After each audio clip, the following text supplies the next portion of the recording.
The principal team that did the research, Professor Peter Quartey, who's the immediate past director of ISE, he's the principal investigator. He will later be supported by Dr. Kwame Ajayi-Mante. Let's welcome Professor Peter Quartey with a round of applause.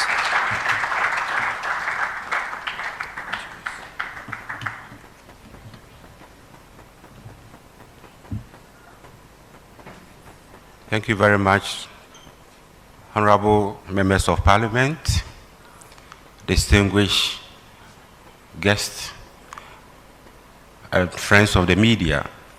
I don't know why they always say friends of the media, but they are friends, so we need to acknowledge them. Let me stand on the existing protocol ably established by my colleague, Professor Texon, to say good morning to you all. Oh, I didn't get your response. Yes. Your constituents will have to see you smiling, say that our MPs are happy, our friends are happy. Thank you. Yeah, so we are quite excited this morning. I'm grateful that you all made time to join us. At ISA, I think we are noted for economic issues, state of Ghanaian economy, and all the key things around the economy, social development, etc. We also do a lot of work on the environment. So there is a unit, a research unit called Environment for Development, funded by the Swedish. And every year we get close to, my co-director is here as well, Professor, look, I'm forgetting your name.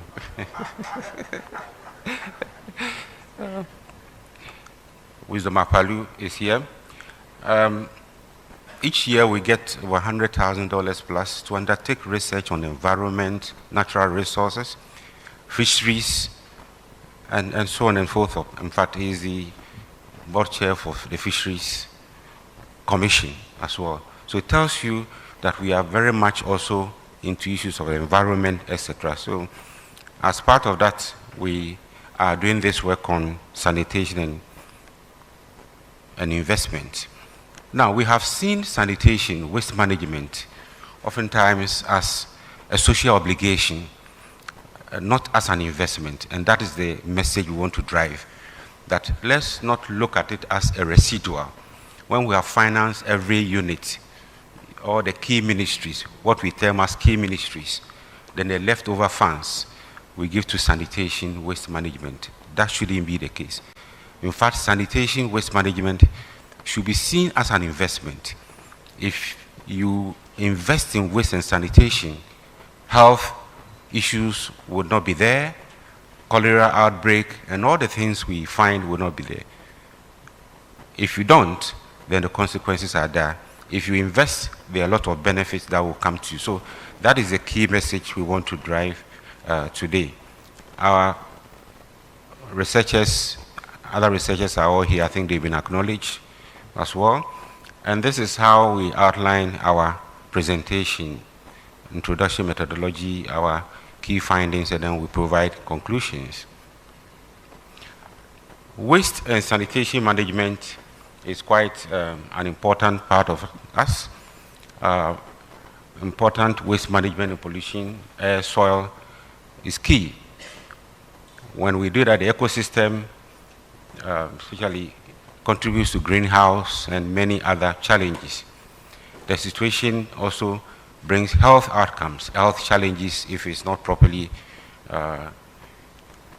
undertaken. So we need to critically look at waste and sanitation and ensure that they are properly managed. Several studies have shown that when you invest in waste and sanitation, you are likely to gain a lot.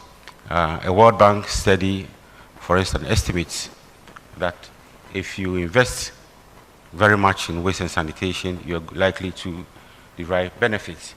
And annually, you're likely to have about $290 million annually through premature death. That is a consequence of not investing in proper waste and sanitation. A single cholera outbreak in Ghana cost for the low-end, low incidence areas $62, and for the high incidence areas about $107 dollars per person, per household. And the potential direct cost of saving from an episode amounted to almost $100,000 in low incidence to about over 800 in high incidence areas. So it is critical that we invest in waste and sanitation to avoid the challenges. And it's not peculiar to us. If you look at Sub-Saharan Africa, for example, you look at Nigeria, it loses on a conservative estimate of about 3 billion annually due to poor sanitation management. And that corresponds to about 1.3% of GDP. This is quite huge if we are losing this much for improper waste and sanitation management.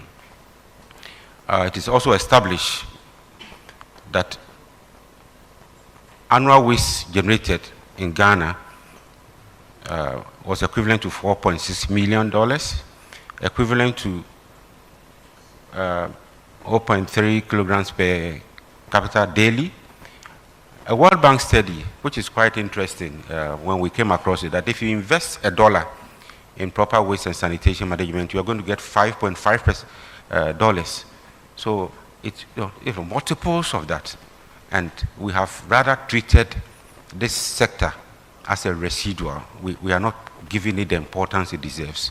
And I think that is where we are coming from. So our point or argument is that waste and sanitation initiatives are often regarded as residual expenditures, vulnerable to budget cuts. So anytime there's a budget cut, you look around and say, oh, let's cut the waste and sanitation. Let's look at health. Let's look at other economic sectors. And that, we think, is not good enough. Rather, if you view this as a high-yielding investment, that will generate a lot of great potential. So our study objectives were, as outlined there, to look at proper waste and sanitation management, developed an investment prioritization model to show you clearly how, if we prioritize our investment in waste management, the MMDAs and all the different segments of the economy are going to benefit, and we support this with figures, as you see.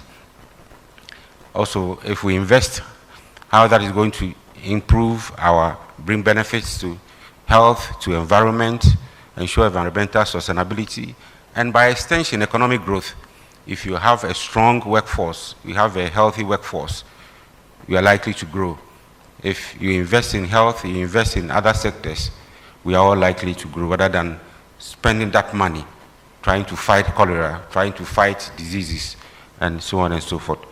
And we would also, apart from this presentation, have a report that will be shared. We have policy briefs that will be shared. We're going to continue this dialogue. We don't think we should end here. So I'm happy you're all here. After this, we'll continue to engage to ensure that we prioritize waste and sanitation management. Our study was quite comprehensive. We didn't just do a desk study. We used a mixed method. So we used secondary data, relied on secondary data. For some of you, we came to your offices, we collected data to analyze Ministry of Health, local government. We really came around, and we also went to 5 regions. If I could mention them, we were in Accra, we went to Kumasi, we went to Sekondi Takoradi, we went to Tamale, and we expanded our scope as well, apart from the regional capitals. In some cases, we went to Ashiaman, we went to Tema. And then we also broadened our sampling to include slums, Nima and other slum areas. We went to all of those places, spoke to them, spoke to operators, etc., to ensure that we are able to capture views. This presentation will not give you all, but in the report, we will see, what people think, the Boboya operators and all the agencies that are involved, what the issues are, and the need to really promote proper waste and sanitation management. I would invite my colleague. We are told to mentor younger ones as we are growing, so I will invite him to present the key findings as well. Then we can all have a discussion. So this is Dr. Ajay Mante, who is our environmental or natural resource economist. Thank you.